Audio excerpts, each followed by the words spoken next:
Маселе жөө жүргөн адамдарда эмес, аларга түзүлбөгөн шартта болгондугун Жогорку Кеңештин депутаты Тазабек Икрамов билдирди. Эл өкүлү 21 декабрь күнү Жогорку Кеңештин отурумунда административдик кодекске өзгөртүүлөрдү киргизүү тууралуу мыйзам долбоорун талкуулоодо жарандардын коопсуздугу максатында жөө жүргүнчүлөргө жолдон өтүп кетиши үчүн жол чырактарына кошумча 30 секунд убакыт бөлүп берүүнү сунушун киргизген. Анын айтуусунда Бишкек шаарындагы жол тыгындарын чечүүнүн шарттары каралбаган. Ошол эле кесилиш жолдордо кошумча светофор орнотулбаган. Орнотулган жайларда деле оңго же солго бурулууда жөө жүргүнчү адамдарга жүрүү үчүн жол чырагы жанып калат.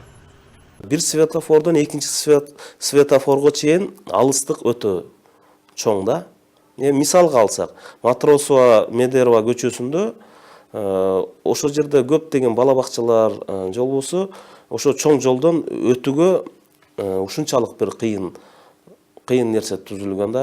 Аны кантип биз ушул жерде керек болсо пешеходный полоса ушунчалык өңү өчүп көрүнбөй калган. Кыш мезгили бул жакта калсын.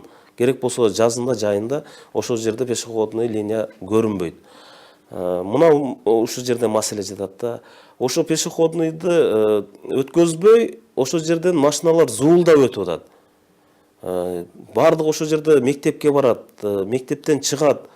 Ушундай өзүбүздүн жарандарыбыз үчүн, өзүбүздүн балдарыбыз үчүн өтө бир кооптуу да. Атайын өтө турган кичинекей светофорлорду жасашыбыз керек.